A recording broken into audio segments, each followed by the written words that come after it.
Hello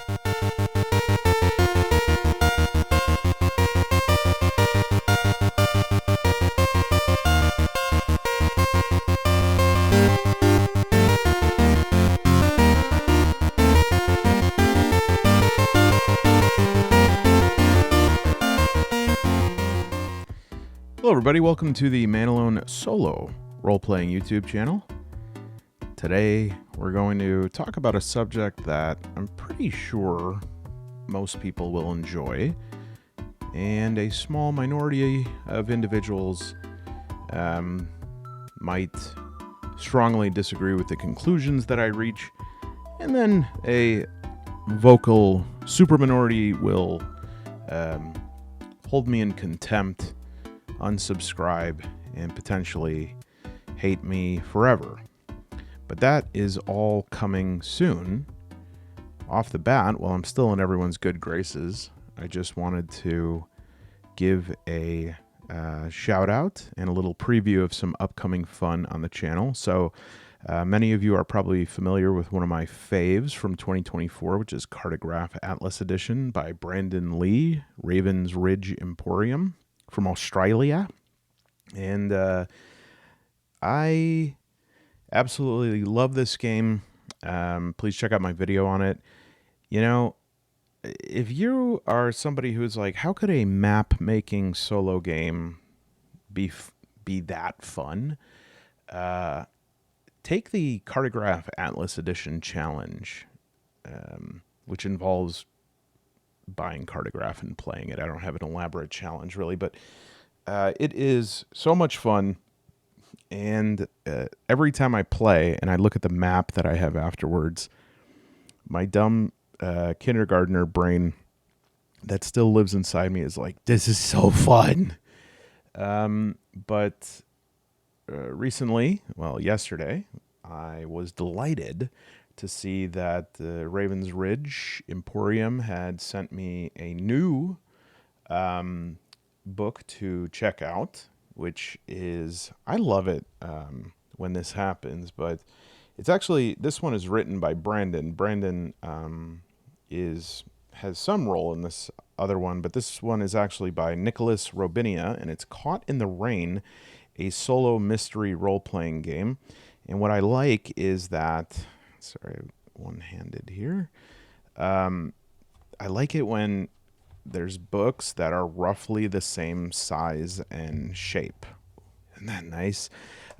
This is because this is a mystery game, I'm very much looking forward to giving this a once over, a twice over, a 3 times a lady, and I'm hoping that just having flipped through it, I'm hoping that my suspicions come to fruition, that this is going to be a mystery game that takes some bold choices in terms of mechanics, and that's what I've really been hungry for, is expanding the potential of the mystery investigative genre, especially in terms of solo play.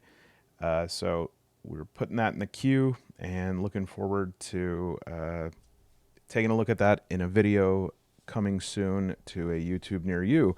But I also just wanted to say that a conversation I had with Brandon, I wasn't trying to hint at anything. I was just saying that I was just asking if the playing cards for Cartograph were still available. They're just basic like 52 plus 2 Joker playing cards.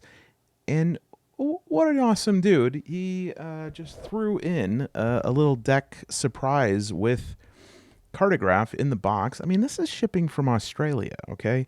To ship from Australia to the US is $75,000 right now, I think. So I'm sure that adding these cards added an additional like $3,000. But that was $3,000 well spent, because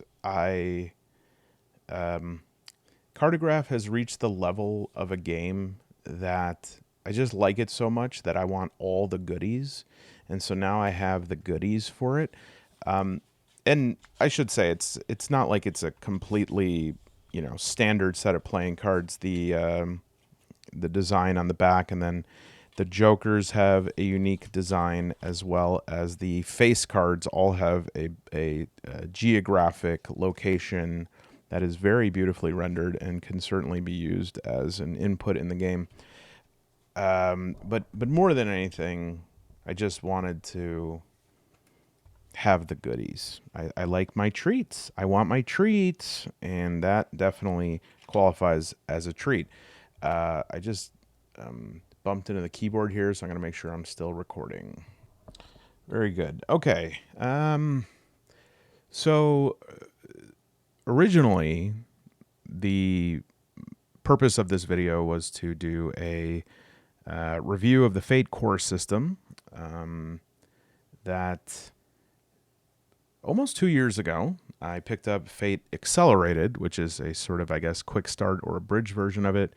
I was not impressed, but I think I was not able to really appreciate it in an intelligent, informed way at that time. And because there are enough smart people whose opinions I respect on this channel and elsewhere that just really rave about Fate, I think, like it or hate it, I felt like it was incumbent on me to at least evaluate it and see what is inside. And I mean, there's value in doing that with any game, really, or especially game systems. I'm not sure if any game, but game systems like this that have mechanics that are distinct enough to be notable. Maybe whether, my thought was whether I like it or not, I always have a chance to learn new things and to be influenced by different ways of role playing, and especially as I continue to refine my own solo role playing abilities as well as my game creation abilities and my GMing abilities. So I have reviewed Fate, and I do have an impression of it. And I guess once I had this impression of it, I think that it led to several other thoughts that bloomed this video out in several different directions beyond my original mission to just review Fate. So this is a bit of a bigger video now than that. So I'm hopeful that I don't shortchange anything. But one thing this will not do is I'm not going to provide comprehensive instructions on how to use the Fate core system. It's not a good use of our time, and I'm not great at explaining how to play games. But more so, Fate is from 2013, I believe, and so it's been around for 12 years now. It's by Evil Hat. Yeah, 2013. And so I know for a fact that there are a lot of excellent tutorial videos out there. I also, just in terms of explaining Fate, I've sort of whittled that description down into just some overviews of the main mechanics and differences and stuff like that. So I want you to imagine this. You are dining at an acclaimed gourmet restaurant, okay? All of your friends have been raving about this. Or maybe most of your friends have been raving about it, and then a few of your friends are like, I hated that restaurant, which is kind of strange to have that wide of an opinion on it, but maybe even because of those few people who really hated it, it makes you even more curious, right? How could there be something that so many people love, and then some people, most people are ambivalent, and then some people really dislike? And you read the reviews, and they just rave about the precision of the the ingredients and the balance of each plate and of the menu and the mastery of each dish, you know. And so you're ready. This is one of those restaurants where it's like pretty much whatever we have on menu is what we're getting tonight. So the waiter approaches, shoes are shine, radiates professionalism. You're sitting there, you're eager for the menu. And they say, okay, for your appetizer. And they put a dish in front of you. And they say, we present this delightful selection of preliminary hunger delay components. And these consist of plant-based matter and some fragmented grain structures, and it's harmonized to provide pre-consumption satisfaction. And you're like, wow, this must be one of those molecular gastronomy restaurants or something like that. Okay, and you're intrigued, you're a bit confused, but you eat it, and it's really quite well made. You can't decide if you like it, and it's also got a bit of a weird structure to it. It's just sort of like beige cubes of food. The taste is good, and you could tell like whoever made it, they did well. Yes, I'm going to torture you with this whole meal worth of an analogy, and then it comes back and they say for the main course, he has a flourish, and for the main course, ow, hurt my hand. We are offering today a quasi-sufficient caloric sustenance, and it's optimally engineered to provide biological energy, and it's going to be administered. You want to self-administer with repeated downward and upward motion of a three-prong metallic interface device. And you're like, wow, that sounds really scary. Usually I just eat with a fork. And they say, no, that's a three-pronged metallic interface device. And so at this point, you're like not sure if you're eating dinner or if you're in some sort of like food science or maybe even some sociological experiment or candid camera. But before you can even, make a decision about whether to stay or go, back comes the server and they say, and finally for dessert, we recommend our unnecessary glucose enhanced meal closure module. It's completely optional, yet it's optimized for post sustenance enjoyment and capital declination. And you said, I'm sorry, is it some sort of like brownie or something like that? And they just, shove this sort of nice smelling, perfectly arranged wafer of food in front of you. It's all impeccably crafted. Every element is in its proper place. Every ingredient chosen with meticulous care. Yet somehow, this experience, it just feels like something's missing. I want to talk a little bit about what is missing here in this meal, and a big twist now. I'm actually talking about the Fate core system. What an experience I have had reading through this book. I, at times while reading, thought to myself, this is incredible. This is masterful. This is the best possible tabletop role-playing system possible. Like, they've hit the zenith of it. This is it. And then, I'm not kidding, like 7 sentences later, I was like, this is horrible. This is junk. Like, what is this? Is this even role-playing? Like, what are we trying to do here? 2 pages later, this is incredible. I'm just blown away by this. Why have I never thought about it? Back and forth and back and forth. And the swings were like that for a while.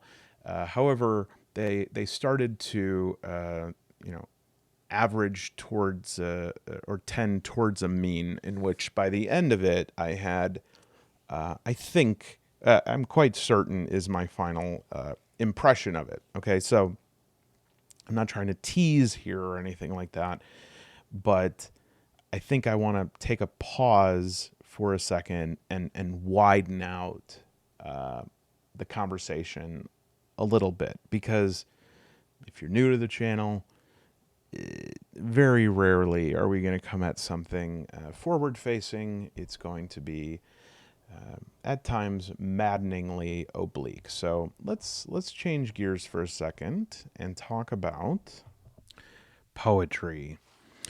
Oh no, I'm watching the live real-time statistics of viewers, and it just dropped off by about 6,000. All right, the three of you who are left.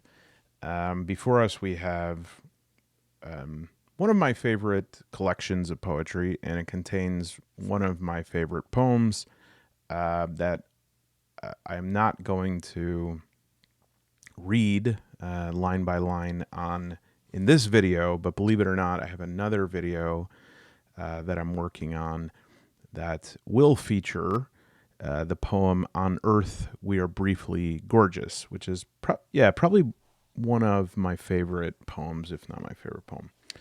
I just want to talk broadly about poetry. Now, poetry is considered a sort of pure art, right? And if you were to ask somebody, why does one write poetry? You might hear them say, a person writes poetry to express themselves. Or maybe if you're a teenager, you write poetry in your chemistry notebook when you're not paying attention in class, because you have an abundance of unstated emotional content that is difficult to express rationally. And so you are giving yourself over to the irrational, the expressive, the emotional. And I think most people, at least at first pass, at least the first time you learn about poetry beyond like roses are red, violets are blue, right? Because at that stage, you see poetry as kind of like a song that doesn't have music to it, which I think is, like the most essential definition of it. But you see poetry as a something that has a personal motivation, and usually that motivation, or ideally that motivation, is supposed to be divorced from the end user, right? So when Ocean Vuong wrote Night Sky with Exit Wounds, there was no thought that like, I've got to write these poems so that a lot of people like them. It could have been that way, right? I mean, I don't know. I mean, I'm certain that poetry being what it is, that there's probably a high level of competitiveness. There's people who feel like they are not, their talent is not being appreciated. I think there's many people who would say, wow, people are still writing, publishing poems. But I think ideally, at least in the way that we understand poetry, a poem is supposed to get at some abstract truth, whether that be somebody's experiences, their emotions, some sort of transcendent notion of something that really can't be caught in a straight line, and so you have to come at it from the side. Okay, now I start with poetry because I think that unless we apply a bit of critical deconstruction, and remember that word because it's going to come back around later when we talk about fate. I think that most people, when you're not thinking about it too much, like present speaker included, I'm not saying that I'm ahead of the curve on this. I think most people would say or would think that every piece of writing is written with the same approach as poetry. And that's to say, when you sit down and write a poem, or you sit down and write a book, or you sit down and write anything that is not that is voluntary and is not in the realm of like technical writing, in as far as writing that you are compelled to do for your job or due to some sort of assignment in school or something. Writing that you choose to do, that is of a subject that you enjoy, that writing has the motivation to convey an idea that you have, and if there's any emotional content to it, to convey that emotional content, and if there's any individuality that you are trying to express prismatically through the prism of this book, that maybe there's a bit of revelation there too. However, when we think of tabletop role-playing games, it's not quite so straightforward, right? Like when the fine folks at Wizards of the Coast sit down to come up with their next edition of Dungeons and Dragons, I'm sure that a lot of people there would really like to have their ideas reach the point of publishing.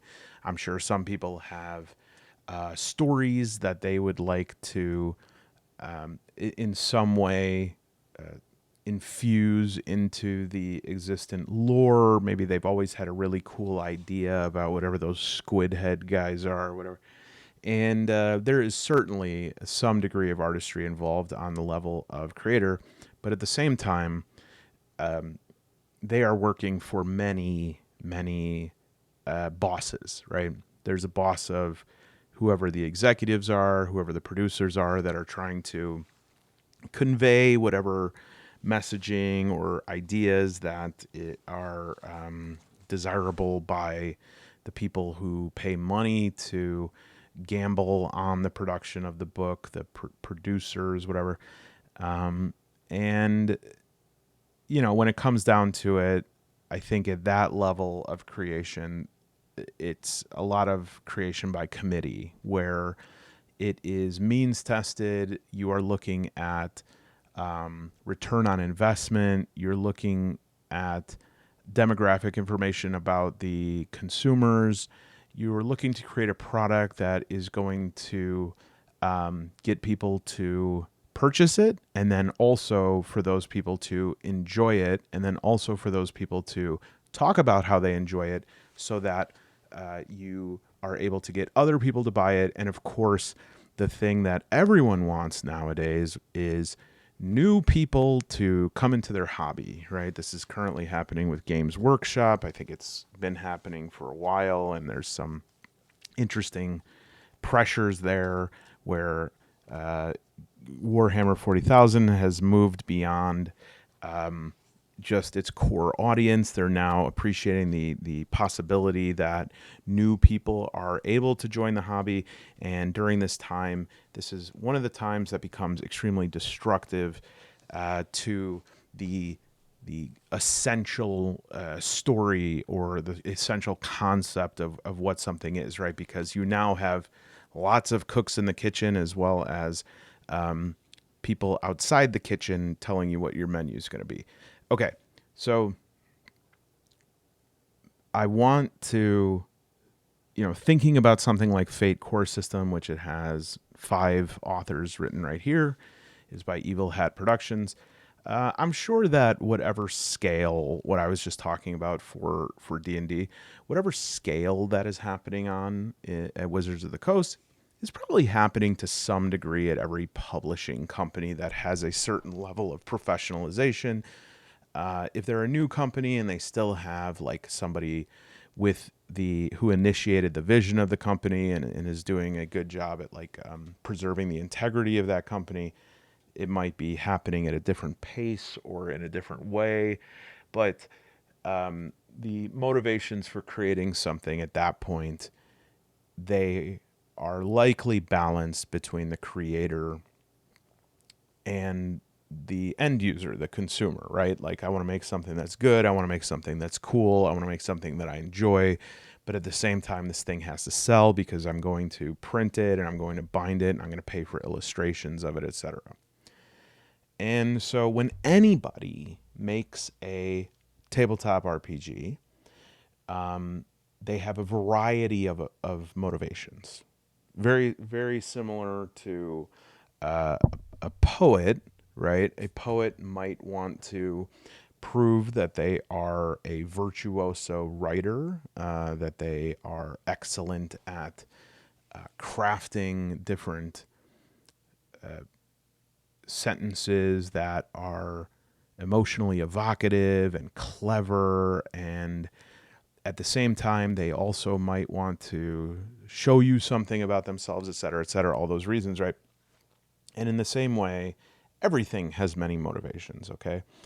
But what I want to talk about is the motivation in terms of the goal of the role playing system that you are creating, okay? So this is to say, when you are creating a role playing game, you have a certain end goal, a certain finished product, usually, right? I mean, some people aren't at that stage. They're just kind of messing around, shot in the dark, whatever. But if we're looking at the formal way to create a product, right? And even a single person on Reddit who says, I'm working on this game and I wanted to ask some questions. I want to do some play testing, etc.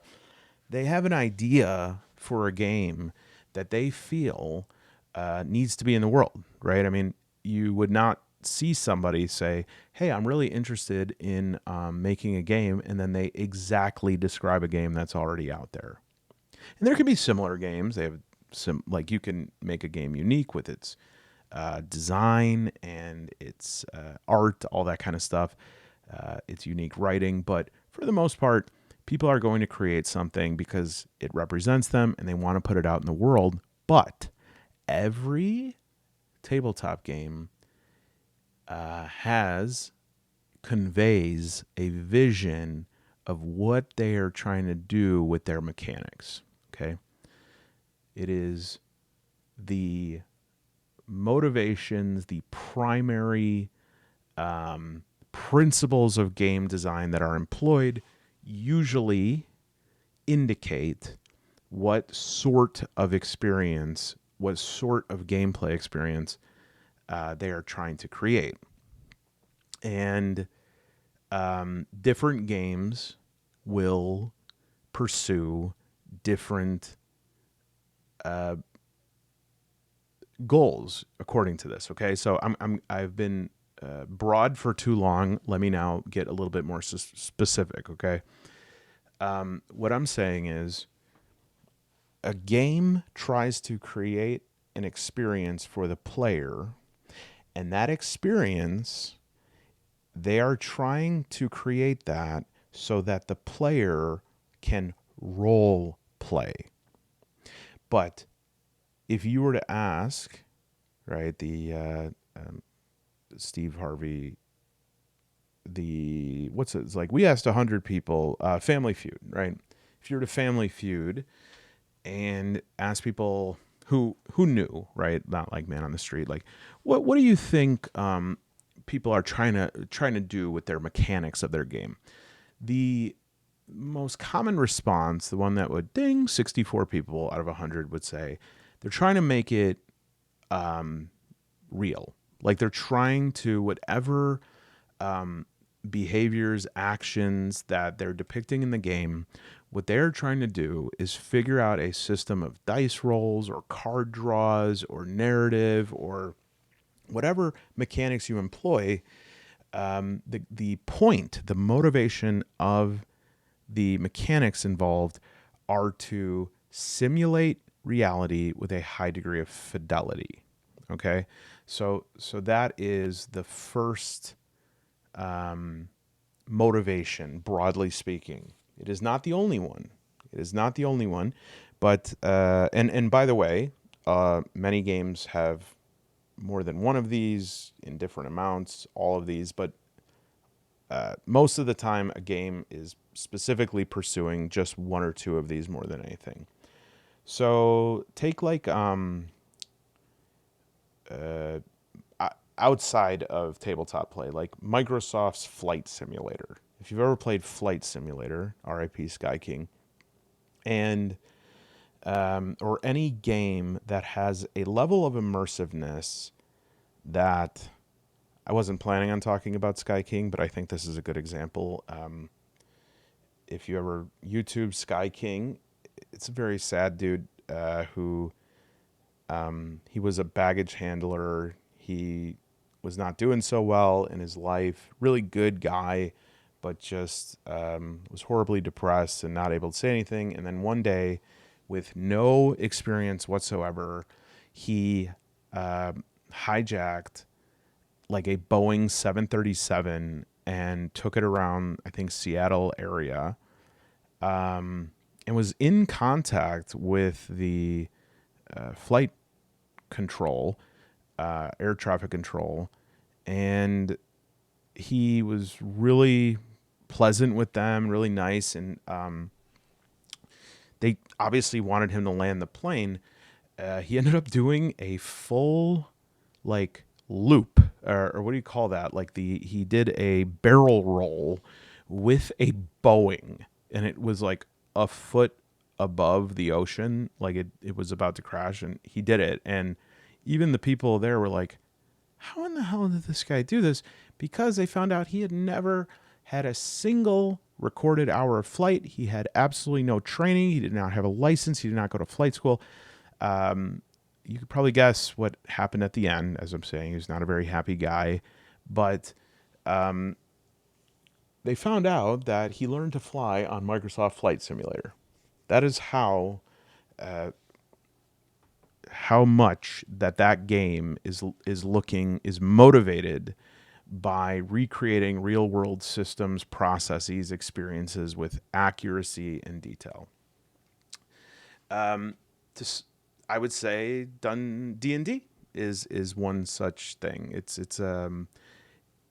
anything that is going to emphasize realism, logical systems that are coherent within the truths of that world, right? I mean, okay, you could say like tieflings are not real, but like the physics of a tiefling using a two-handed broadsword, I would say D&D pursues a fidelity, a realism to what that should look like. This often manifests in adherence to physical laws, to intricate mechanics, to repeatable experiences or outcomes based on when you have the same inputs.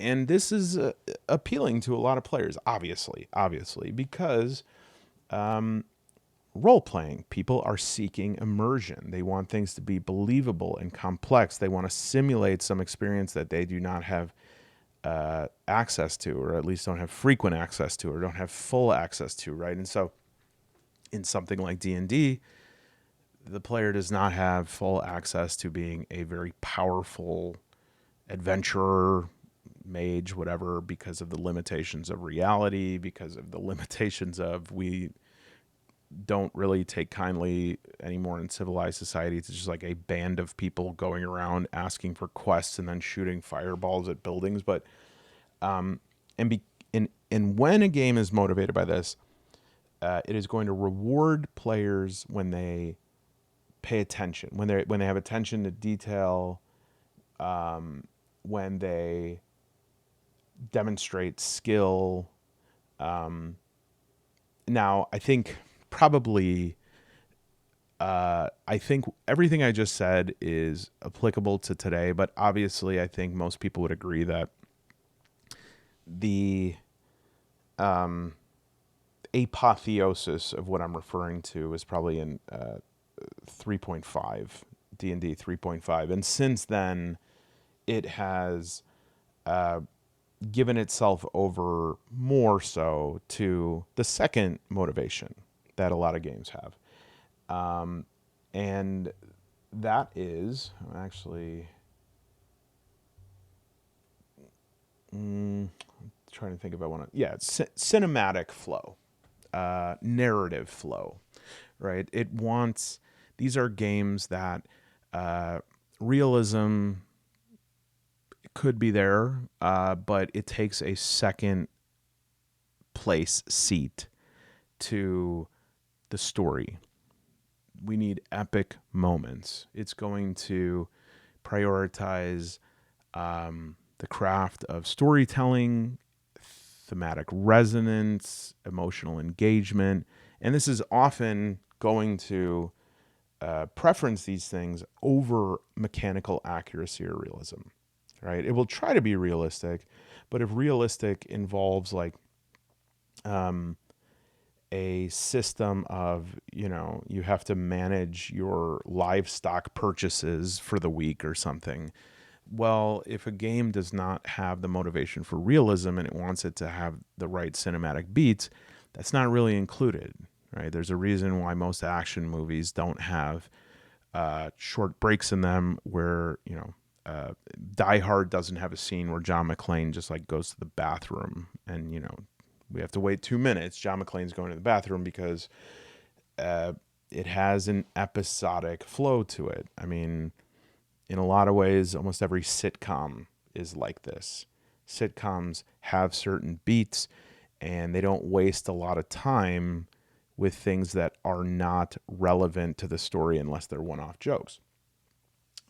So outside of tabletop, I would say The Last of Us is a good example of this. Where like they sort of streamline the mechanics to enhance the drama and immersion. And Fate Core system is focused on this. Additionally, because it's also by Evil Hat, and I think in a lot of ways it is an application of the Fate Core system, is Blades in the Dark. And we'll talk about. Believe me, we'll talk more about both of these. We'll come back to it. I just kind of want to set the stage here a little bit. You're enjoying it. Just relax, okay? Have fun. That's the third one. Okay, I think this is the third overriding motivation, which is a game that's easy to pick up. It's immediately enjoyable. It's rewarding. There's not steep learning curves. It doesn't have frustrating complexity, and it has moments that are just KFC, kinetic, fun, convenient, okay, and cool, I guess, KFCC. They do chicken right. And again, I'm having a lot of examples that are immediately jumping to mind outside of tabletop, but I think they're good to illustrate it. Something like Apples to Apples, if you ever played that game, or Mario Kart. Mario Kart is like this, right? It's just, we want there to be a core gameplay loop that is inherently fun, that it's intuitive, that for some reason, when you pick up the controller, you just know how to play Mario Kart. And, I think in a lot of tabletop role-playing games, there will be pieces of the game that are like specifically conform to just having like this, just having these little fun pocket moments. For instance, in Final Fantasy VII for PlayStation, I remember there was just this part where you can like bet on chocobo races. So there'll be things like this, but if a game is committed to this motivation, primarily, realism is going to take a back seat, as well as even cinematic narrative storytelling, because I guess Mario Kart continues to be the perfect exemplar here. Do you know the story of it? I mean, some of you might. There is a story there, right? There's like the person, the little cloud guy who's fishing me off of whatever abyss you fall into off of Rainbow Road, and there's the medals being awarded, and I mean, there's a story in Mario Party, all of these games that are just kind of like pick up and play, but they're really focused on these moments of just fun points. A great example is a game that I had in my house growing up. I think maybe a lot of you did, and like a $10 million bounty. If you could tell me how to play the game Sorry. Do you remember Sorry? I never played a single game of that, but you bet your waffles that I spent at least a combined 400 hours of my childhood pressing that little dice bubble in the middle of it because it just felt good. It was kinetic. It was fun. It made a fun sound. And so a lot of times, many, I would say, TTRPGs, they'll include components of this, but it's rare that they'll lean into this completely because in a lot of ways, the purpose for playing tabletop gaming as opposed to video games, really fast, sort of mindless matching games or board games like that, is because it's like turning away from that. It's saying, well, I want something that has more substance. I want something that is more of a meal than a snack. And so I'm thinking of something like a tabletop game. Let me look at my games here and see if I can come up with a good example. You might have one. Write it in the comments. You know, it's funny. I saw this on my shelf. Some of you have probably seen this one before, and I was like, oh, this is perfect, right? And then I remembered flipping through it that some of these games are really like fun to just pick up and play. But a lot of these are like, I can't believe these folks had like, it features a lot of different authors. And they're like, yeah, we're making these like little games. They're just fun. You just pick them up and you just play them. And some of them are so depressing. It was like, look at this. I was like, oh, wow. I thought this was just going to be like these. It's supposed to be, just right. You pull out a page. They're even perforated pages. And, like this is great. The Hero Basketball League Championship game. And there's some of these are really cool. But some of them, it's like, oh, yeah. I don't think I want to like, hey, everybody, who's ready for a nice game of like, remembering every time you were humiliated in grade school. Anyways, some of those probably are, but one that I thought of actually, and that I actually have now, it was created for kids, so I think that might be one of the reasons.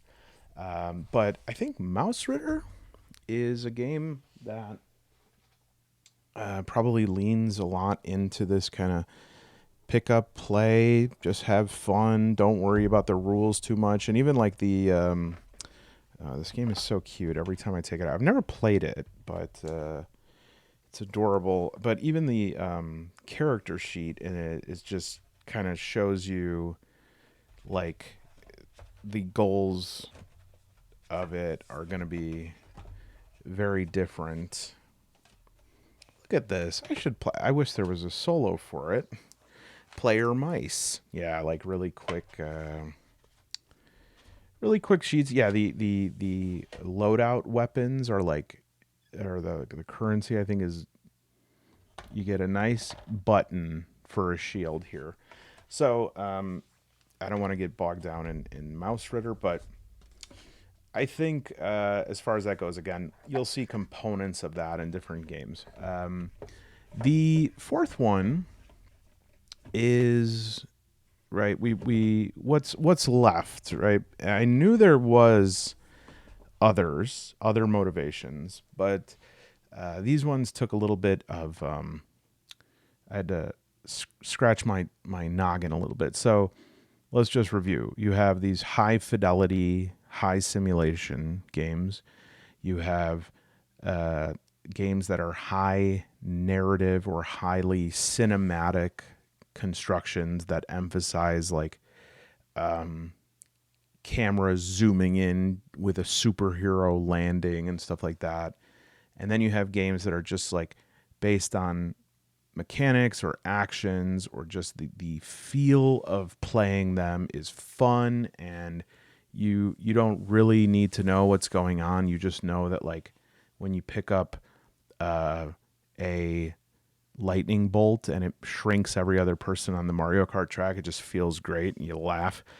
The fourth one, I think I would call like elegance, um, clever elegance, innovation. And these are games that they're often minimalist, they're internally consistent, they involve innovative mechanics.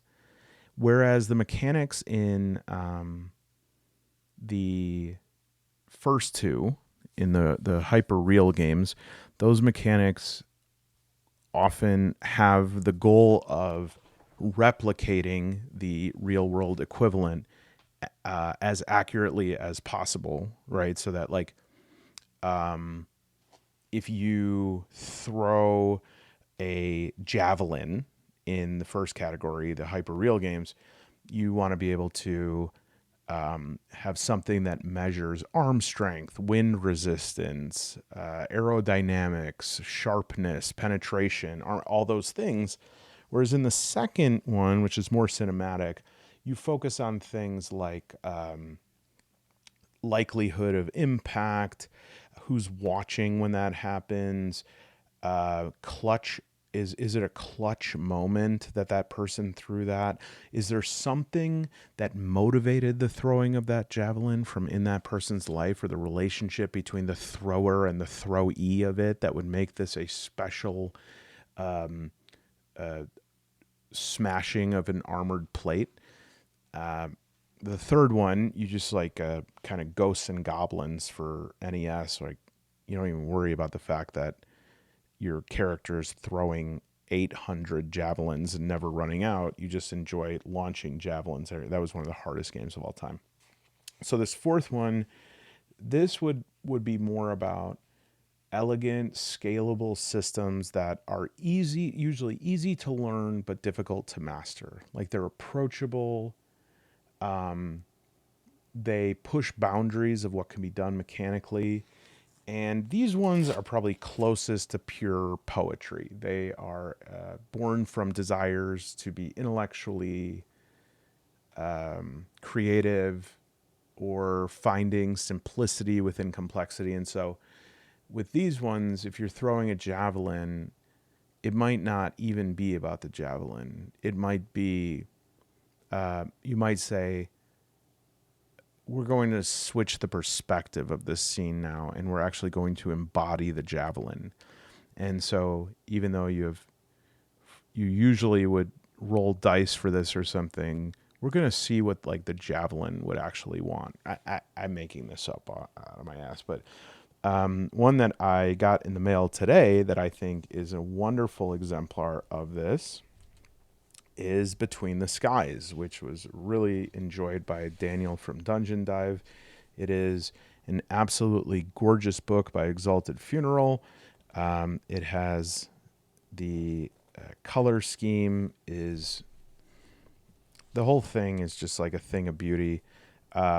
Tons of excellent tables, but throughout it has solo play. So we'll take a closer look at this book as some other separate video, but you could even see with the art in the game and the freedom that it affords the player, at times a frustrating level of freedom, right? Like, does this sound like good to you? Like, if you want to do this, but you know what? If you don't, like, you can actually just like close this scene up and go, look into something else, and let's map out your player's life events, and everything's changing. Maybe this thing you were working on, this whole adventure, why does it have to continue this way?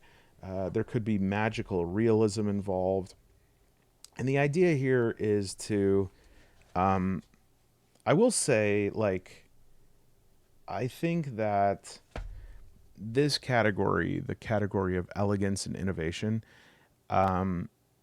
it doesn't always stick the landing. Okay, so like sometimes it produces things that are bizarre and unusable. Sometimes things that are universally reviled, mocked, right? If it leans more towards a sort of contemporary art aesthetic, or mechanics that are so different from what is expected that they like don't even they appear as though the person who made them has never played a game before or something like that. And then other ones like Merc Borg, for instance, can usher in a new way of creating a game or a new way of laying a game out. And because of that, whether they are fun, popular, good, bad, mocked, cherished, whatever, I think they're important in terms of the ecosystem of game motivations. I think it is important that some people have this motivation to push the form forward, because even if something is not the right answer right now, it might knock down some wall that has been constraining people's imagination, such that they go, oh, you know what? Actually, we've always thought we really needed that. And I don't actually think we need that. That was based on some old schematic that is no longer relevant, right? So yes, we will do a video on that at some point. And then number 5, I would say, is like challenge mastery.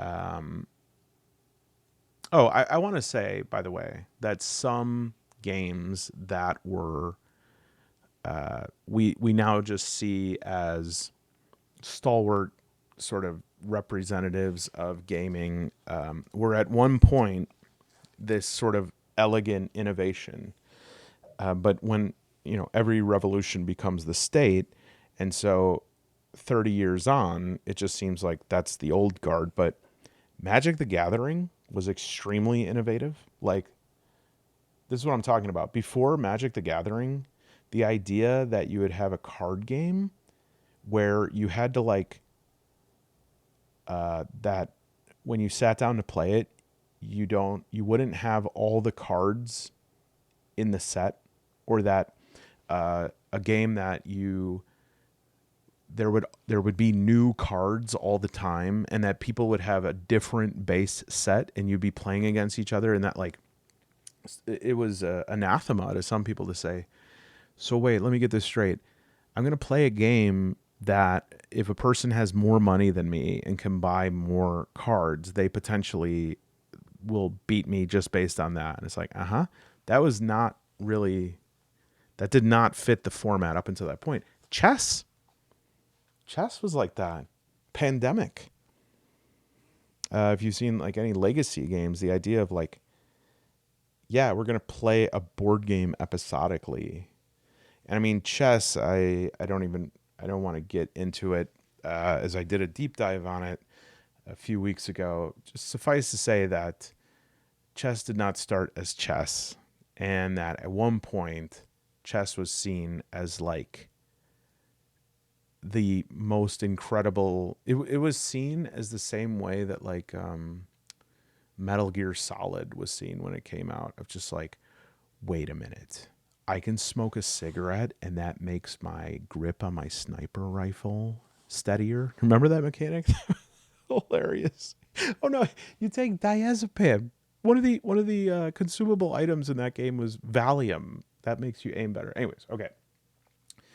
The 5th category I would say is challenge and mastery. So this would be games that they're motivated in creating an experience that focuses on creating challenges for the players to overcome. They test skill, strategy, problem solving. Chess probably what chess and MTG and stuff is straddle into this now, but they offer the satisfaction of the game comes from overcoming difficulties or achieving mastery.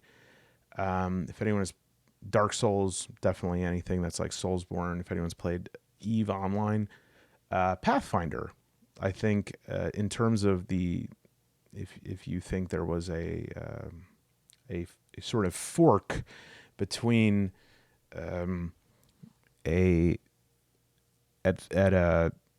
3.5th edition of D&D, I would say that like the Pathfinder, many would say, is the legacy of that fork, and it has a high level of tactical complexity. It requires a lot of thought to overcome obstacles rather than just sort of like beating it with a hammer and saying something sassy. And I think this motivation is born from like the desire to create games that feel rewarding and meaningful, and they require investment and practice to succeed. So I probably missed some, but it's a little something I like doing is that I know there is probably, in terms of game design literature, a more correct answer than one that I've just given. I'll certainly look that up after the video to fully humiliate myself. But what I like to do is think about these things before I look any of that stuff up, so that I have a sort of unadulterated, pure vision of it based on my own experiences, rather than allowing those to like shift how I think about anything first. And so I just call it how I sees it. Okay, so let's circle back for a second. You know what? A game that does a lot of fun mechanics is Easy D6 by Runehammer, another game I got recently that we'll definitely check out. But I'd probably say that any game that is directed towards a sort of beer and pretzels experience is what it's called very often. This fast setup, fast resolution, flexibility, especially with what are these called? I knew these once upon a time, but basically, I think they might be called aspects, which is interesting. Yeah, inclinations and stuff. These are things that allow you, rather than constricting you with like quantitative statistical constraints, it's more narrative constraints that you are allowed to make a case for why you should have an advantage or why you should be able to do something. And Easy D6, one of the things, this like DM Scotty, who just pops in and is like, hey, man, it's all good. I used to watch DM Scotty. Is DM Scotty still making videos? He says right off the bat, like, he calls your hero the pusher and shover. And then what do they call the GM in this is the rabble rouser. But it basically is like, if you just want to start playing now, just flip to this page and just start playing. Just start playing. And I think that is definitely, obviously, like all of these, a combination of a lot of these things, but probably closer to the fun one. And I'll also just say before I go on, obviously, a lot, if not all, games that are group play games will have a motivation of fostering social connection and not only the expression. I talked a lot about the expression of the designer, but also allowing the players to express themselves in various degrees. And I think there are some debates, you might say, about how much player expression is the correct level. But what is obvious when we talk about that, and what we will probably return to several times, is like, there is no right or best motivation. There are better implementations of these different motivations, but we have to not that it's going to save me from any critique if I run too far afield here, but obviously, like, whatever floats people's boats. I'm not trying to say what is best. I'm only trying to say my reaction when reading Fate Core. And let me go rewrap my arm here for a second, and then I will get started. All right. Broad overview. Fate is and this is a review from reading it. I have not played it, so once again, I am not entitled to give a full review of what Fate is like, because you have to play a game to know all of it. But here's just a description of it that I'm going to try to give a description of it and talk about some of the main mechanics of it. And I'm going to try to do that in a value neutral way. Like, I'm not going to say my opinion of it until we've gotten through it. So it's a narrative driven game. It emphasizes storytelling, the cinematic, creating cinematic moments. It emphasizes character agency and at times collaboration with the GM, and at times autonomy, like making choices independent of the GM. And it is quite a brilliant and thorough deconstruction of traditional RPGs, specifically like mechanics. So it has focuses on aspect, skill, fate points. I'll talk about those.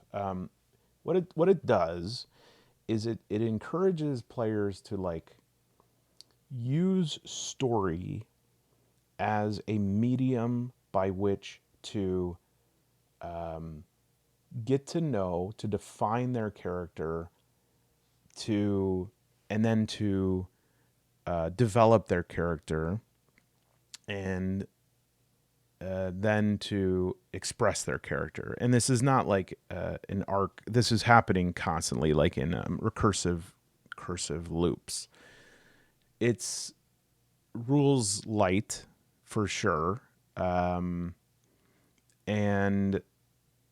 it's something that you can place on a variety of genres, right? And in fact, I believe what they would contend without exception is you can take Fate and plug it into any sort of genre you want, and as long as it has certain core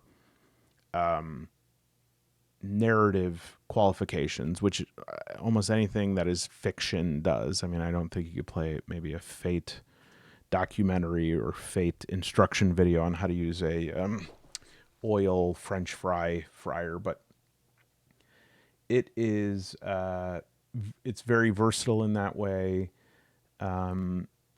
But it is a response. It is a game that is in conversation with other games. Clearly, it is clearly in conversation. At times overtly, it is clearly in conversation with games and players who are tired of overly complex tactics,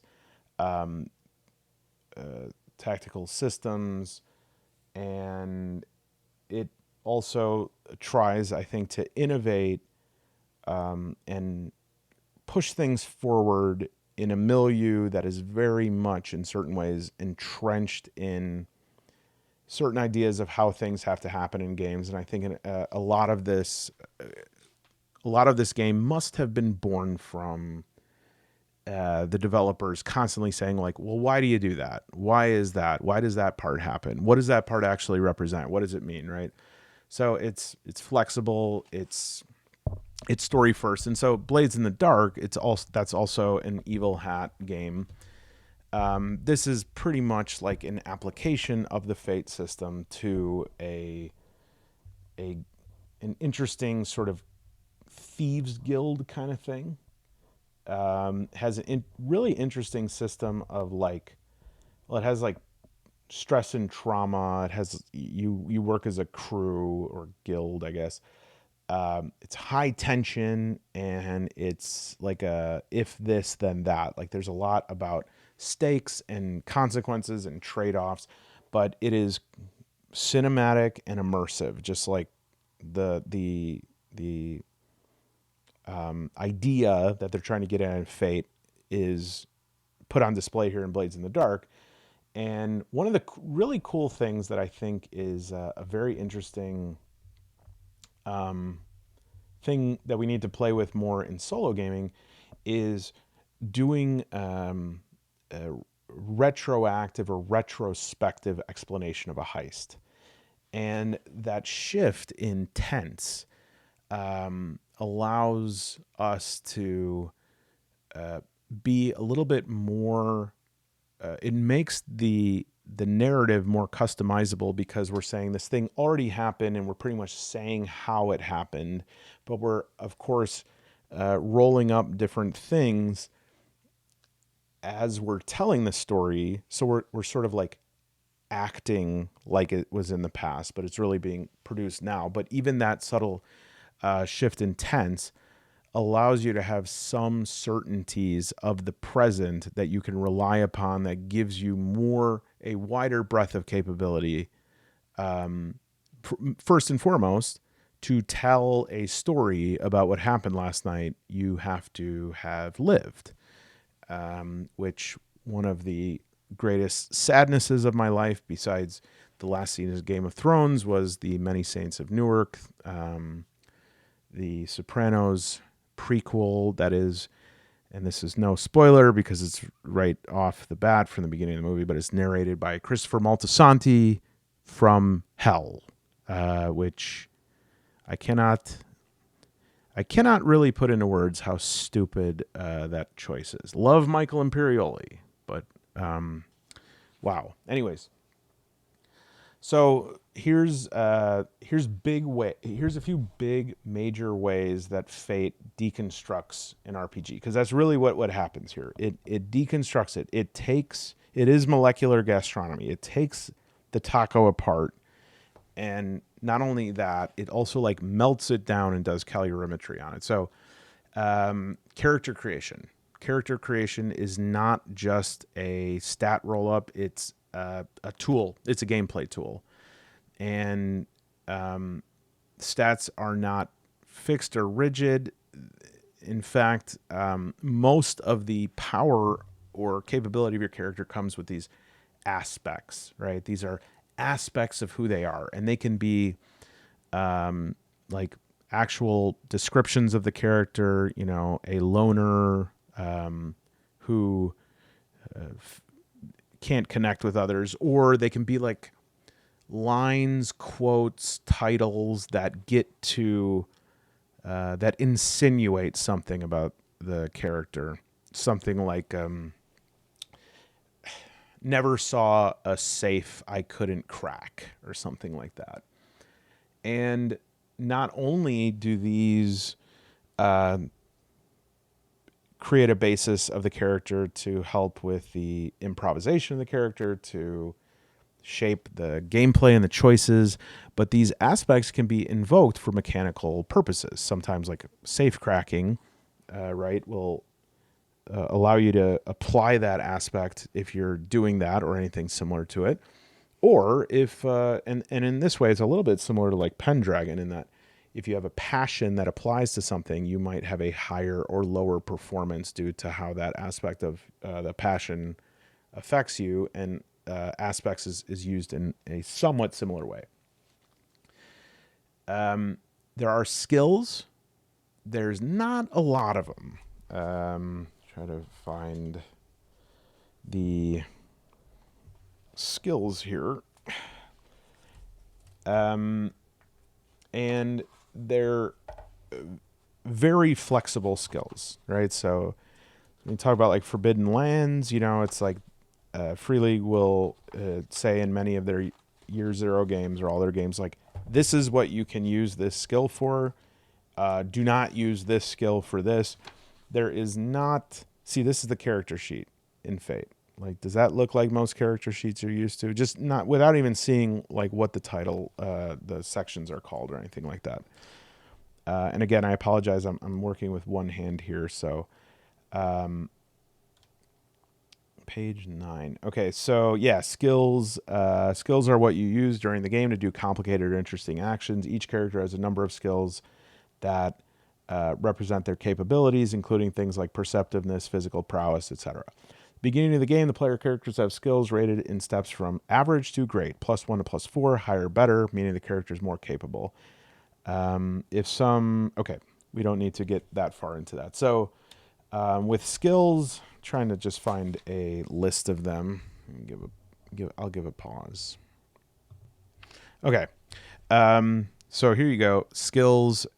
They're pretty elemental, I would say. There's not any skill on here that I'm like, what does that mean, right? Athletics, burglary, contacts, crafts, deceive, drive, empathy, fight, investigate, lure, notice, physique, provoke, rapport, resources, shoot, stealth, will. So there's quite a bit of skills in terms of the default skills, obviously, because this is applicable to a variety of settings. You can alter those, but not all the skills can do everything. They can all overcome an obstacle or create an advantage, but only some of them can be used for like attacking or defending. And in terms of like your skill abilities, it's very narrow in terms of how powerful they are. and how much they help you. And one thing that no matter what I say, I think really Fate does have really right is that the amount of dice that are needed for a game, I think it's getting out of hand sometimes in some games. Now, I know we have like the polyhedral dice as the old standby, but I just see so many systems that are unnecessarily ballooned to higher denominations. And there's something, I do realize that you lose a bit of,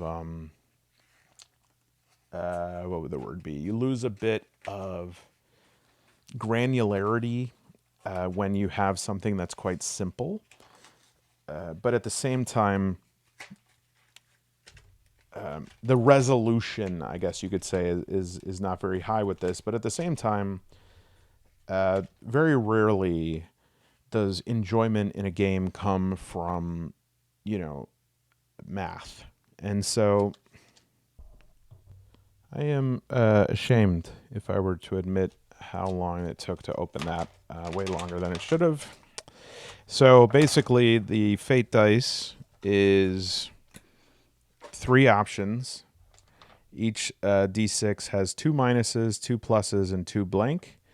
And essentially, whenever you want to try something, I think most of them you roll 4 of them, and you find like the net advantage, right? So that would be like the worst.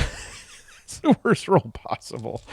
Let's try to find one that's okay. So this one is -1. All of these are not very okay. Yeah. So this one would be like you have 2 blanks and a plus and a minus, but because plus and minus cancel each other out, there's no advantage. And basically, you're just trying to overcome the difficulty level set by the GM. I think that's great. In most situations, that feels like a-okay. Like that is all we need. Thank you. That's good. Okay. Now, because these skills are flexible, the expansiveness or width of them is quite narrow in terms of their like powers. I guess I what I'm trying to say is like skills. I think, and I'm second guessing myself now, but I think it's just basically like 1, 2, 3, or 4, +1, +2, +3, +4. I could be wrong on that, but either way, it's more about interpreting the skill than it is like trying to find a mechanical limit to it. In fact, the game sort of rewards the more creative interpretations of things that you could do. Now, I don't think it allows you to say like, oh, I have a 2 in craft, and craft is also part of like witchcraft. It doesn't work on that meta level, but it wants you to be innovative. It wants you to be to think outside the box, because there's a lot of, in a lot of ways, that's how problem solving works best, right? It's not just like always this binary, a binary difference between can I do it, can I not do it. In the same way, conflict resolution, also abstract. So instead of simulating exact movements or damage, they're handled abstractly. You have zones for movement, and then there's like stress, consequences for damage. And this, it all makes for a very simple tracking and making room for this cinematic action, right? We're not, we don't care how much ammunition you have left. We're just wondering like, how badass are these characters and how difficult is this conflict and what are the odds here? And then you'll use these fate points. And remember, I talked about those aspects, those narrative phrases describing who a person is. You use those to invoke aspects, and that gives these players a lot more agency, a lot more ability to determine what happens. Because basically, as far as I can tell, if you throw down some fate points, you can basically say, here's what I'm going to do. I have this aspect. Here's how I'm going to use it. And so I like that. I'm not sure how well it works or how well it plays out in real time. I can imagine some of the groups I've GM'd for just, I highly doubt their ability to take that level of autonomy, self-ownership, authority to say, yes, this is what I want to do and this is what the scenes do. Although at the same time, I think maybe a game like this could help to develop that skill a bit more, because sometimes I feel like, as a GM, you can relax into this place of like, it's just going to be easier if I do it myself, and that could encourage passivity and dependence. But I do like anything that says, hey, you're supposed to be working with the GM, rather than like, hey, I showed up, GM, now play a game in my head, like create a game in my mind's eye. This extends to world building as well. It's collaborative world building, and it's like a lot of it blurs lines between the GM and the player, which I think can be really good with the right group and with the right motivation. So we did aspects, fate points, skills. There's also a ladder. This is like its ranking system. And this is where I think it might be 0. Like things go from +0, which is average, to +4. And that, I think those are the difficulty levels. So use those fate dice, which are, everything I looked at says it's the old fudge dice. And I need to be honest about something at the risk of showing myself to be a rube, and I'm certain that some people like Crap Phone are absolutely going to know what these. I have no idea what fudge dice are. What are fudge dice? It says fate dice, which are the old fudge dice, or people call them fate and fudge. And I'm like, how do you play fudge? Was this a game? Fudge? Let me know. And yeah, so you could add those rolls to the relevant approach. And the way that it usually plays out, you say your action, you roll the fate dice. You could use fate points if you want to invoke an aspect. And these fate points, by the way, are rewarded in ways that you wouldn't expect. Like the game definitely rewards making interesting and confident narrative choices. And so you do this, like you can invoke the aspects which can add to your role, and the GM is like, here's the challenge, here's your opposition, and they adjudicate these outcomes using the dice, but also a loose narrative logic. I'm not going to go over Blades in the Dark, but just again, I think that there is some interesting mechanics there that that bear some discussion and are worth some time. So just looking at Deceive, the skill. Deceive is a skill about lying to and misdirecting people. Overcome. Use Deceive to bluff your way past somebody, or to create an advantage, or to an indirect attack. And then there are stunts. Like these are more specific, big actions that you can do. Deceive stunts, lies upon lies, +2 to create a deceive advantage against someone who has believed one of your lies already during this session. So these stunts are, there's stunt families. This is my son. Creating rules exceptions, creating bonuses to actions, balancing stunt utility.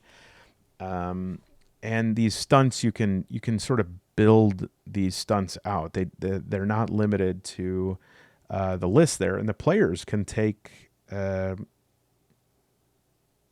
control of this. They can create these stunts. And let me find the definition of stunts, because I do think this is one last thing I want to touch on. Okay, so stunts are defined in the book as a special trait your character has that changes the way a skill works for you. Stunts indicate some special, privileged way a character uses a skill that is unique to whoever has that stunt, which is a pretty common trope in a lot of settings. Special or elite training, exceptional talents, the mark of destiny, genetic alteration, etc. Unlike skills, which are about the sort of things anyone can do in your campaign, stunts are about individual characters. For that reason, the next several pages are about how to make your own stunts, etc. Okay. So, my first impression of Fate had nothing to do with the mechanics of it. And in fact, I'm going to allow you to look through your eyes at the exact first impression off the bookshelf that I had of the Fate core system. Here we go. Okay, I'm going to give it to you in order. So the first thing is the cover of this book. I found this to be silly, and I thought that the illustrations did not represent any sort of game I wanted to play. Totally my taste. I think some people might see this and say, wow, this is something that allows me to have a control over gameplay that is similar to, I can do anything I want. I can create any situation I want. When I saw a silverback gorilla in a gi with a bionic arm, my first impression was, this is something a child would think of, right? Like, this is something that a child would say, a silverback gorilla with a super bionic commando arm that also does karate. You may feel differently about that. That was my initial impression. And also, that might not be a good thing that says about me. That could say that, I am out of touch with my childlike fascination with things. I'm merely reporting the truth of what I felt. I then flipped to this page, which I found astounding that this illustration made it into the book. Illustrating a book, to me, is such an amazing gift, and one of the more difficult things to collaborate with somebody with, to properly reward them, especially from an indie standpoint, to properly compensate them is difficult, because you don't know how much money you're going to make, and also you know that no matter what, you're not going to be able to give them as much as they deserve. And so the book, from the outside, illustrations aside, it's a very high quality hardcover book. Although it was quite affordable, nevertheless, it gave an impression of a professional production, and it looked like it was made with high quality, and it feels that way. So in terms of the economy of choices regarding illustrations, the idea that they would say, we're going to talk about dice, so let's make a picture of a person rolling dice. I understand that I'm being overcritical right now, but believe me that I have some sort of conclusion here that is related to this. And so my goal right now is to just tell you the honest thoughts I have. You can think of whatever my thoughts are or who I am as a person, because the last one here was this illustration. I flipped to this next, and I was like, how could a picture, I can't draw this. This would be too difficult for me to draw. Honestly, I'm not that good of an artist. And so how could somebody draw that face and then draw this one? This looks so bad. And also, what? So that's drama? Is this guy crying? Did this guy just kick him in his cash and prizes? So a total turnoff in terms of the illustration of this game, and the whole thing sort of just felt like non-compelling. It felt so stiff. It almost feels like maybe how AI would interpret something, but this was made in 2013, so this was not on a dolly, but the illustrations are high quality enough that indicate that they could have had some good illustrations. But like, look at this. This is like bad acting. There's like a some sort of Ghost Shogunate Emmy Award, and then she's going, "Oh my!"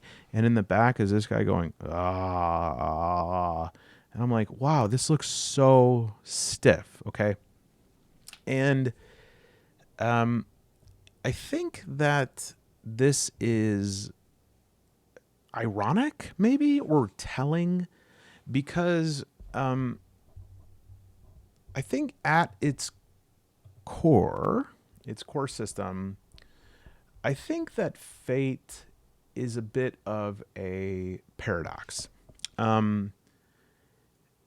Fate is a extremely smart, extremely accurate role-playing system, and it is a role-playing system that is it knows what it's doing and what it's talking about, and the deconstruction that it performs is like worthy of PhD level philosophy work here. The deconstruction of the various ingredients of a role-playing game is so spot on that it's perfect. Like, it's perfect. It nails everything. I am so glad that I read this book. It has helped me to understand tabletop play. It has helped me to name the components of it. And throughout reading it, I keep thinking, what is it like to play it? Because and that's, I am curious about hearing about experiences with it, but let me just tell you what it feels like. From the outside looking in, I feel like Fate is perfect yet lifeless. It has everything, and it describes everything perfectly. But for some reason, and maybe I'm a hypocrite, maybe I am like one of those spoiled brats who complains about everything that other games do so poorly and is nauseated by the stupid sequences that other games go through just to convey a simple mechanic, and the naming systems and the wasted effort for very little payoff. And so I have something here that is like a perfectly scrimshawed, smooth whalebone of a game. And it feels impotent. It's sterile. It feels like walking through a white wall hospital. And I really wanted to consider and like spend some brain fuel considering over the last few days. I've sat down to make this video about 3 times, but each time I have some trouble deciding like what it is that I want to say here. And I think I cannot get further than my ambivalence, because in one sense, I do think that this is about as good as it can get, because what they've done is they've taken the sequence of how a scene unfolds, and they have properly diagnosed every component to it. I don't know how fun it would be. I don't know how how well the collaboration goes between GMs and players and stuff. All I can do is think about my own experiences and sort of copy paste that onto it. Its simplicity triumph, but there is something wrong. It's got an emotional vacuum. And I finally figured out what it is. And this is why I pointed out those pictures, because these pictures are disturbing. They're like Mr. Beast's smile or whatever. You know how that weirdo who smiles with his mouth but not his eyes? So many of these pictures display a phenomenon that I'm sure many of you are familiar with, which is the uncanny valley. All right. The first encounter I had with the uncanny valley was Polar Express, a Christmas movie based on a beloved picture book with Tom Hanks. And it was right at this moment where CGI was like coming to a new stage of, like the technology was there. Toy Story was booming. So Tom Hanks was a big scion of this. And it was this hyper stylized animation. And people would go to see Polar Express and it was too close to humans, but yet a little off. And because of that, it evoked horror. It is like literally horror. I mean, this is what the uncanny valley is based on. Is like this. It was actually I think a Japanese researcher, Masahiro Miro. I'm actually going to look that up so I don't get that wrong. Credit where credit is due. Almost had it. Masahiro Mori. And Mori was like, he's trying to explain the feeling that humans have when they see a robot or any artificial representation of a human being, that the valley is actually like, as it becomes more realistic, it becomes more familiar, but there's a certain point where the bell curve that's rising plummets when it gets too lifelike, too close. When it approaches near perfect realism, people start to experience discomfort. It's eerie. There's repulsion there. And sometimes when something is near perfect, it in a strange way, it highlights imperfection and the need and the comfort in imperfection in a way that we don't notice unless there is something missing. It feels off. And I've always known about the uncanny valley. I haven't always known. I've known about the phrase of it since that Polar Express thing brought it into the public consciousness. But what I started doing a bit of research on is like, what the hell does that mean? Like, why? Like, why does this happen? I understand that there is this revulsion, like, but why? And now, granted, I'm telling you this secondhand. I don't, I haven't done any of this research or anything. It is there's broad consensus that approaching the uncanny valley, perceiving this is unnerving. And there's some theories about why that is. So the first has to do with like cognitive dissonance, a mismatch between what we expect and what it actually happens. So from a distance, for example, if you were to encounter a hyper-realistic android, as you're approaching it, your mind clocks that as a human. But then when you get closer, you are able to tell, for reasons you're not even entirely sure of, that it has not, its voice, its movement, something about it is creating this like discrepancy, and it's very jarring, right? And our brain's expecting it to behave a certain way, and then it doesn't behave that way. It is a jarring dislocation that is it throws us off kilter because our brains are attuned to recognize familiar patterns. I know that's it's like one of the most common things people say, like a did you know that everyone knows. Did you know that we're pattern making machines? But we are, right? And one of the strongest pattern mappings that we do, it is arguably the first pattern mapping, is the human face. I mean, that's why a baby, a baby's favorite hobby besides like sleeping, eating, crying is just staring at its mom. Okay.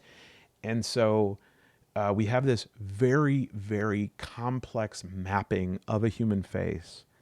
And then when something approaches it, but is subtly off, so like a dead eye, that was Polar Express. It was dead eyed.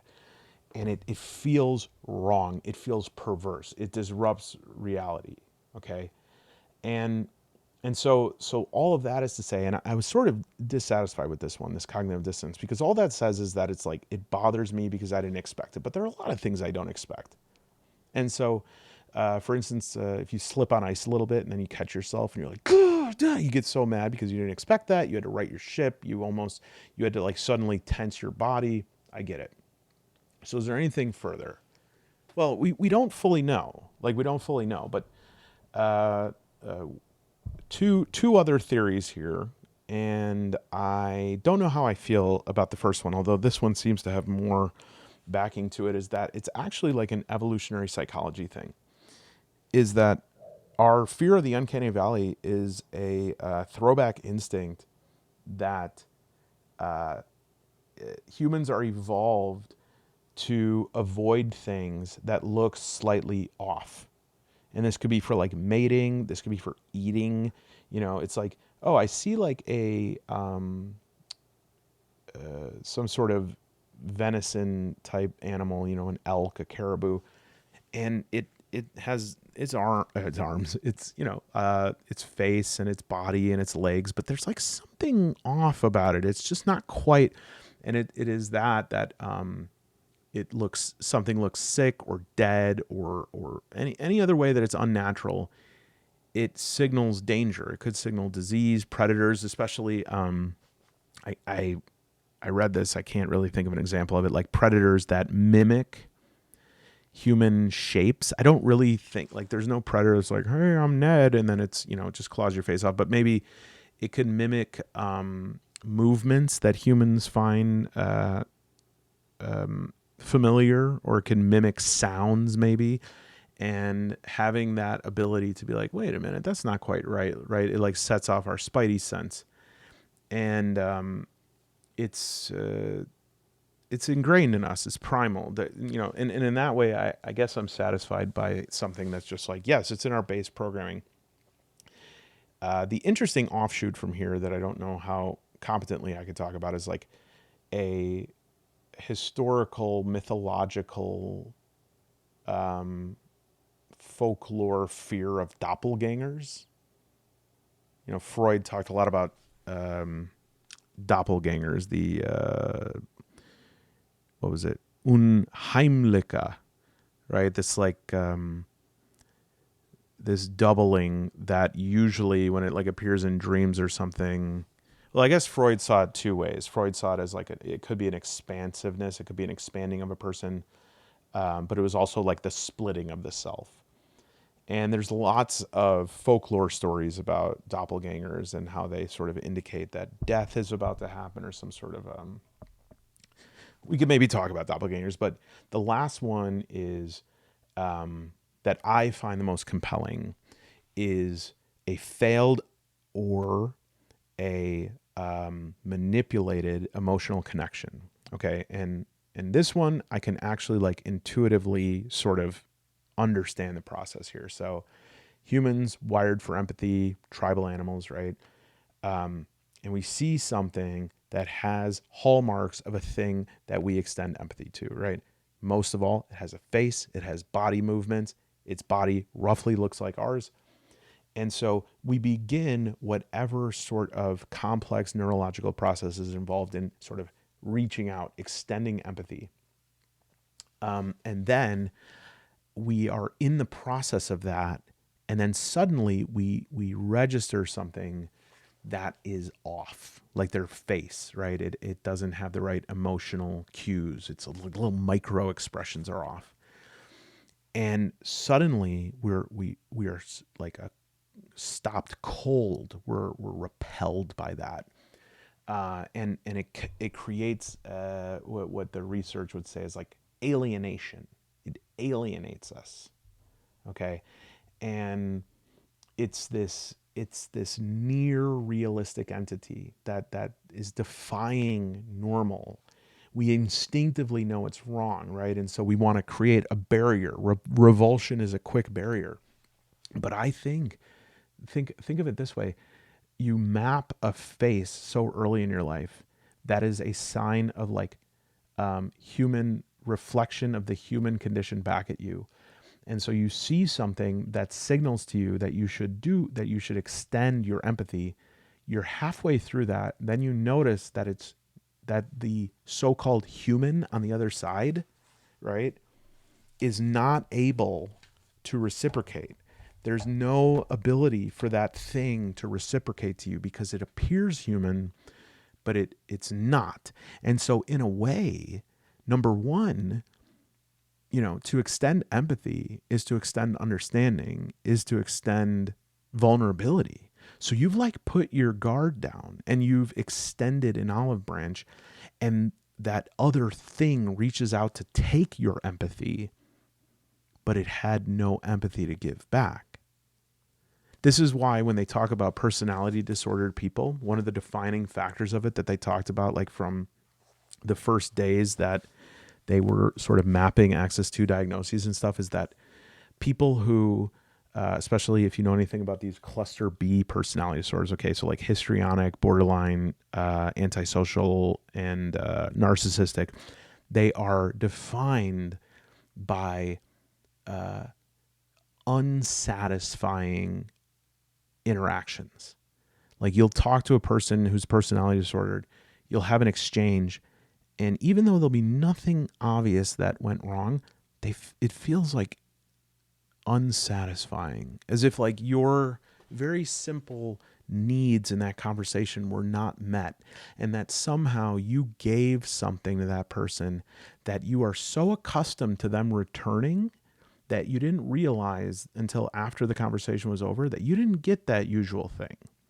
And so you're feeling cold, left stranded, violated even, right? And, I mean, I think there's an argument to be made, especially about people with like sociopath, antisocial personality disorder, that there is a sort of uncanny valley there. Again, I don't want to go too much into my job, but I have worked with a lot of individuals who have diagnoses of antisocial personality disorder. And I will say that there is often these cracks in the veneer of their failed mimicry, right? Because they don't have high emotional resonance, and so they will work very hard to mimic the emotions of others to sort of blend in. But there's like little cracks in that facade every once in a while. One of them that I notice is they'll often stare at you for a beat too long, or like they'll use your name too often or something like that. And it's because there is an imperfection that is usually there and it's not there. And that is when we feel vulnerable. Let me tell you a quick story. And I actually looked up to see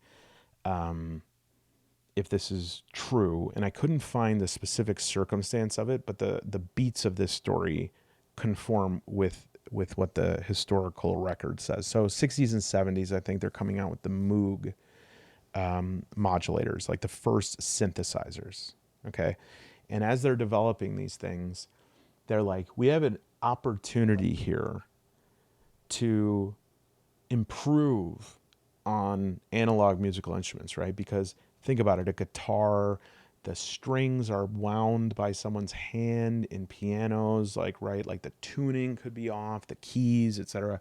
And so with these Moogs, we can make them perfect. We can give them true like perfect pitch, right? We can give them just absolutely no, how do I say, it's like there is absolutely no part of the sound that is not an E flat, right? When like an E flat is being played. And when they would show these to people, they'd say, look at this. Like, to musicians would be like, yuck, right? Like, no, no, thank you. And they just like could not figure it out, because it's like, but this is perfect, right? You're like, aren't you frustrated that when you try to play an E flat, it doesn't come out perfect, that it's like affected by, you know, anything down to wind conditions or like barometric pressure or the quality of the instrument or the tightness of a bolt? And there is this kind of aesthetic functionality trade off that most people, especially people who are artistic, are willing to make that trade off, right? These acoustic analog instruments, pianos, violins, the sounds they create are imperfect.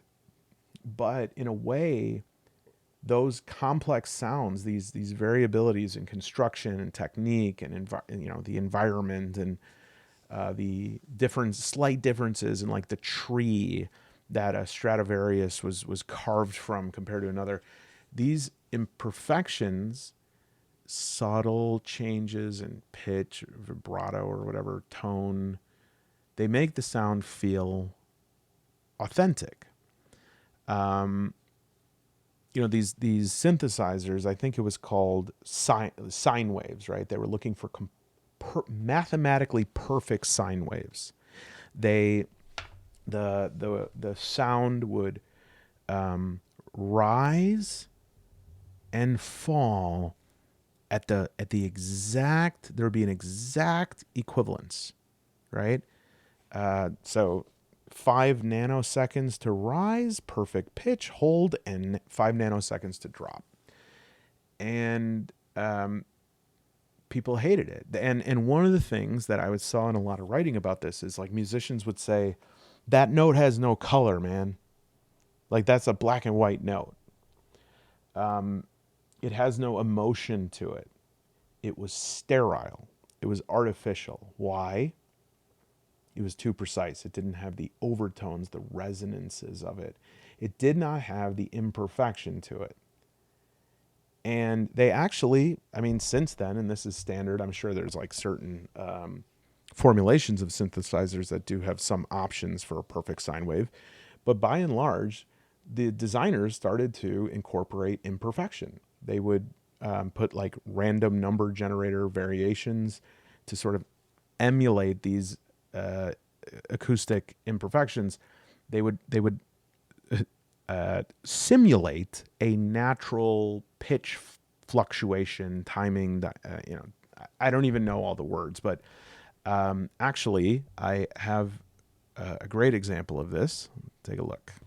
Now, just so we know, BB might kill me because I have a love for these tiny little synthesizers, and I was trying to get I was trying to do the real Slim Shady today. I can't quite figure it out. I think I'm on the wrong octave, but I had I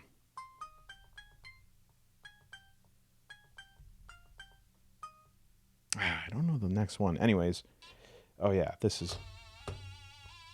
So that would be one that has like sort of a vibrato to it, and if you change the vibrato off, and yes, I understand it, they both sound bad, but so same here. That's a more perfect sound, but then if we change it to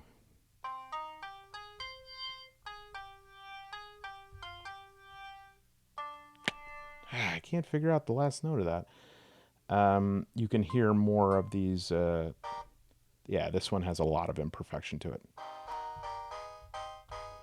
There's a crunchiness to it.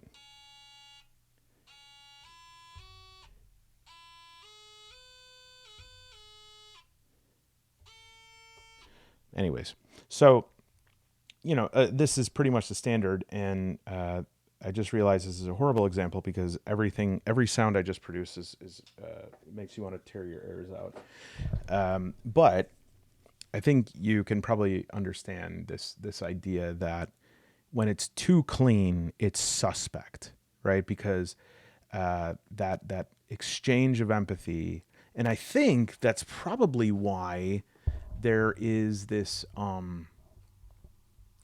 this very widespread fear of doppelgangers and stories like mythology or a lot of folklore that has to do with doppelgangers, because it's this idea of like almost like an emotional vampirism. This people trying to, and even if it's some doppelganger stories historically are about like people replacing other people and then like ruining their lives or ruining their reputations, but that's still a sort of emotional vampirism, right? It's like when Freud talked about this das Unheimliche, this uncanniness, what that actually means, and native German speakers, please correct me, but I'm almost certain about this.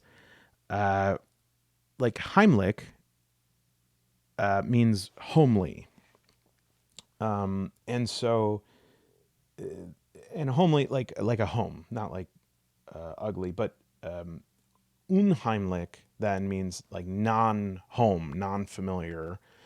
And so it's Freud used this word, and apparently before Freud used this word, not many people would say anything about something being uncanny, but he used this to try and go beyond strangeness, right? Because in addition to it being strange, it was something that was familiar but hidden, familiar but repressed, this blurring of boundaries, a thing that is alive and dead. I think actually Pet Sematary by Stephen King does a good job at this too. Strangely, one of the weirder ones that I think in a different context would be scary as hell, but because of where it is, it's funny, is when Vincent D'Onofrio's character comes back in Men in Black, remember? And he's like, hey, what are you up to? That is a sort of almost alive, right? If you look at like people have old collections of dolls and it's just like so creepy, it's because they were uncanny. They were almost alive. They were like almost alive, but not really. Anyway, so what I'm saying is this idea of this alienation, right? We're extending connection. It doesn't reciprocate. It pretends to be something we know, but then reveals itself to others. I think that's too tall of an accusation for the Fate core system. Like, I think that's going too far, because what that would seem to suggest is that this system is in some way violating trust, or it's pretending to be something it's not, and that is not that's not what I want to say about this. That's not the overall impression that I want to say, but I guess what I learned about tabletop gaming, as well as myself, as I was reading through this, is that the imperfection is necessary. Like, the striving toward perfection is the part of that bell curve of the uncanny valley that is like the higher and higher it goes, the better it is, where you're like, man, this game is just it's just killer, like Scarlet Heroes. Just like, wow, this is so good. It's doing such amazing work. Like it's just thought of everything, and the system is rolling out, and it's just genius. And then if you go too far, I think what happens is suddenly you're no longer able to forget that you're playing a game. And I think that's the biggest difficulty I had with Fate, is it was too accurate to the point that it caused maybe a self-consciousness in me. It caused this feeling that I was like, oh, I'm behind the scenes now here. I felt like, and I said this in the member Discord. Please join if you'd like to join the Man Alone Discord. Join and send a message to Man Alone Waffle if you're a SEAL Team Waffle Alpha member. On the Discord, I was saying it's like I don't know if this system tells me how to play a tabletop role playing game, or if it tells me how to create a movie, the subject of which is a tabletop role playing game. And to me, there's too much distance. It creates too much distance to the point that rather than simply knowing that there is a backstage of this play, because like I'll do that sometimes, like when I go to a theater and I watch a play, and I actually don't know why I do this, but sometimes like when I'm most engrossed in it, I'll suddenly be like, there's a backstage back there. These actors are not these characters. I don't know why I do this. I kind of play with like the suspension of disbelief a little bit. I think it just amuses me, but it's funny for like a second. But what Fate does is it says, you know what? Don't sit out in the audience. Why don't you come backstage? And every time something happens out on the stage, you have someone being like, here's how we accomplished that. Okay. We had these two people stand here because we felt like this position would heighten the tension. And then we lowered the lights. And then you see that there's like a little bit of a circling motion. And all of a sudden I'm like, oh, I'm jealous of you who get to enjoy this. And I don't know why I'm thinking of this right now. And I feel like maybe it's an overshoot. And I just did a pretty good job of spending 2 hours saying everything I wanted to say, and now at the end I'm taking a chance on something that I didn't put in the outline, but I don't know, I'll say it. So when I was in college, or I just graduated, my girlfriend at the time, her family took me on a cruise. I'd never been on a cruise. My family took vacations, like 2-day vacations that were an hour and a half drive. There are 7 kids, so and one of these cruise spots, it got off, and it was on one of these Caribbean islands, right? And I don't remember exactly like who was with me, but it was Haiti. Okay. And the other islands, I could suspend my disbelief to be like, wow, this is a paradise, just like everybody does that goes to these islands. But I knew about Haiti. I knew about the blockade. I knew about Hispaniola. I know about sharing the island with the Dominican Republic. I know about deforestation. I know about everything. And what the cruise wanted me to believe was we got off and there was like a resort, and the people there must have been under strict instruction to just say how much they like Haiti and how much they enjoyed living there and how beautiful it was. But I just knew that it couldn't possibly be true. And so we were there for like a day, and I said to the staff, I would like to take a tour. And I went to my girlfriend and her family, and I said, would anyone like to do this? They have a bus that goes into Port-au-Prince, and it has pretty good, like expansive, shows a lot. And they were like, hell no, I don't want to leave. Side note, I am not unhappy about this relationship being over. I mean, it's like 18, 20 years ago now, so I don't really feel any kind of way about it, but I did not love that.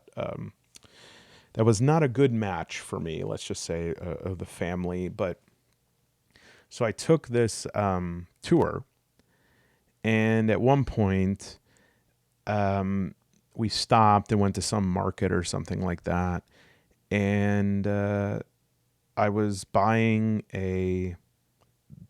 this and that. You know, they have these little things. I don't know what it was. Something that I probably was like, I'm going to keep this forever. But I was talking to the woman, and it was the first time that I was able to talk to a Haitian that wasn't giving me like the resort line.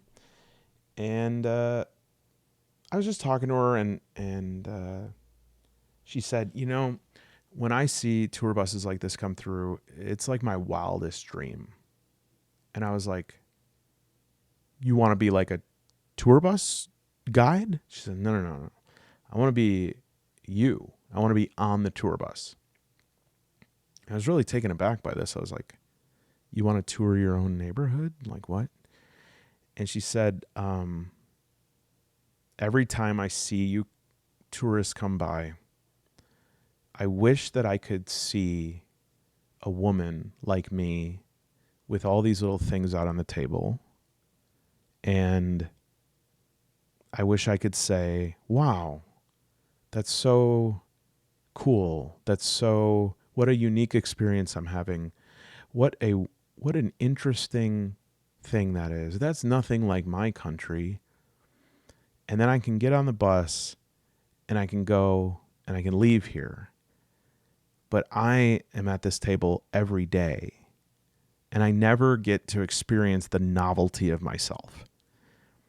And again, I think maybe I went a little too far with that there. I think it's a good story. By the way, I should say that about 6 years later, I spent 2 years working there, and I actually worked at the Haitian-Dominican border doing some relief work there, let's say, and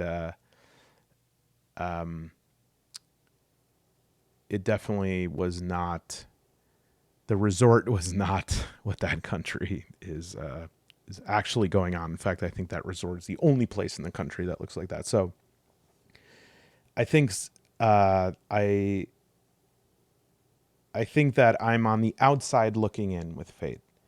I feel too disconnected from the game because I know too much about it. And even though I know too much about the game when I'm playing any game, when I'm playing Mork Borg, I understand like how the stats work. I understand that I'm not really in a dying,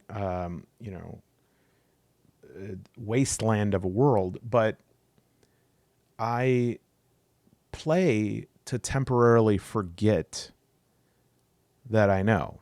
And from a solo play perspective, that's doubly true, right? I really have to lose myself into the game and to momentarily forget that I'm playing a game, because if I remember that I'm playing a game, then there's only so deep I can get in the game, versus if I am able to reach that flow state where I'm like, I am this, like I am in this game, me and this player character, we are on like a mission together. I'm having a great time. That's the flow state I want to hit. And I just think it'd be too hard if every time I want to make a choice, I'm using language and I'm using models and schema that are too close to my world. I think it's just too close to my world. But that's my feeling. And again, maybe playing it would be totally different, but then we begin to encounter one of the most difficult questions in any sort of like reading fiction, playing video games, is like, I think this could be different if I played and I really dedicated myself to it. But with all the other choices out there, I'd really have to be convinced for that to be a choice that I make. But anyways, what is your opinion on Fate? And have you ever played it? And do you think I'm a spoiled little brat for not liking the karate gorilla? Thank you for your time. I didn't mean to make anyone jump. I'm sorry. That was rude, actually. Oh, is there any Fate solo systems?